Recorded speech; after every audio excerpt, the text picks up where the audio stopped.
ये निरंतर चलने वाला संघर्ष का हिस्सा है। जब तक सरकार सीबीआई की जांच सुप्रीम कोर्ट के देखरेख में, सुप्रीम कोर्ट के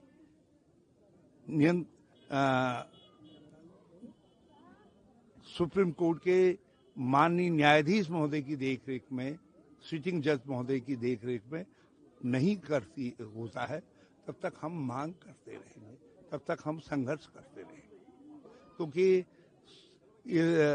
इस हत्याकांड की जांच जो है और इससे जुड़े हुए विभिन्न पहलुओं की जांच सुप्रीम कोर्ट के माननीय जज महोदय की देखरेख में सीबीआई द्वारा करना इसलिए आवश्यक है ताकि जो वीआईपी जिसका कद इतना लंबा है कि 3-3.5 साल तक पूरी सरकार उसको बचाने में लगी हुई है, साक्ष्य नष्ट हो जाते हैं, मंथरा रिजॉर्ट में आग लगा दी जाती है, बुलडोजर फिरा दिया जाता है, सीसीटीवी कैमरे नष्ट कर दिए जाते हैं, तो ये लोगों को संदेह बना रहेगा कि न्याय नहीं मिलेगा बेटी को। इसलिए न्याय के हित में है कि वीआईपी के खिलाफ नामजद रिपोर्ट हो और या एफआईआर हो, जिस रूप में भी करे, और उधर जिन लोगों ने साक्ष्य नष्ट किए हैं उनके खिलाफ भी एफआईआर हो, वो भी जांच के दायरे में आए और सीबीआई की जांच सुप्रीम कोर्ट के माननीय न्यायाधीश महोदय की देख।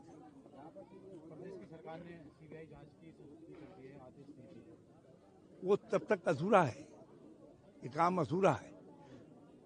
लोगों को शक है कि जिस तरीके से अभी तक लीपापोती हुई थी, अब केंद्रीय स्तर पर भी वो लीपापोती हो सकती है। सीबीआई जो है क्लीन चिट दे सकती है, बचा सकती है, जबकि लोगों की नजर में बिल्कुल वो अपराधी के तौर पर वीआईपी खड़ा है। परिजनों से मिले प्रदेश के मुख्यमंत्री, उनको आश्वासन भी दिया, और लेकिन उनके परिजनों ने, पिताजी ने स्वयं कहा है कि सुप्रीम कोर्ट के जज करे इसकी जांच, और उन्होंने कहा तभी वीआईपी पकड़ा जाएगा। मैं जो कुछ कह रहा हूँ ये उनके मन की भी आशंका है, और हर बाप, हर बेटे, हर बहन, हर भाई के मन में ये डर है कि ये लीपापोती न हो जाए। इसलिए लीपापोती से बचने के लिए आवश्यक है कि सीबीआई की जांच सुप्रीम कोर्ट की जज महोदय की देख रहे। ईडी, इनकम टैक्स, सीबीआई आदि ये तो इन्होंने अपने हथियार बना दिए हैं, चुनावी हथियार बना दिए हैं भाजपा ने, और चुनावी हथियारों का उपयोग बंगाल में भी कर रही है। चुनाव आ रहे हैं बंगाल में, वहाँ भी इस हथियार का उपयोग कर रहे हैं। जिस तरह ममता जी फाइलें लेकर जाती हुई दिख रही है, हम ब्रेवो कहेंगे। हाँ, और संघर्ष करना है, सब ये संघर्ष एक संघर्ष है, और हर जगह जहाँ अन्याय हो रहा है वहाँ संघर्ष होगा। ऐसी ताकतों के खिलाफ आवाजें उठेंगी। जो वहाँ के जो भाजपा नेता गिरिराज सिंह, उन्होंने कहा कि ममता जी डर गई है जांच से बाद में। दंगे से तो भूत भी भागते हैं, तो आपने ईडी को अपना अस्त्र बना दिया। आप स्वायत्त संस्था थोड़ी है ईडी। ईडी तो जो है कि बिना किसी उसके भी नाम मात्र के चीजों पर भी एफआईआर दर्ज कर दे रही है। हाँ, उन्होंने इतनी बार पलटूराम बने हैं कि उनको जो है उनको भारत रत्न तो दिया ही जाना चाहिए। ना बात कर, उसके बयान को किस तरह से देखते हैं आप? बयान को कैसे देखते हैं? किस तरह का बयान? वो ठीक कह रहे, वो अपनी वफादारी निभा रहे हैं, और बल्कि एक आध बार और दल बदल करवा दो बल उनसे, और तब तो जो है स्वतः ही स्वविभूषित हो जाएंगे भारत रत्न से। अच्छा बाबू जी, लास्ट क्वेश्चन है। जो असदुद्दीन ओवैसी है, उन्होंने कहा हिजाब पहनने वाली महिला भी देश की प्रधानमंत्री बन सकती है।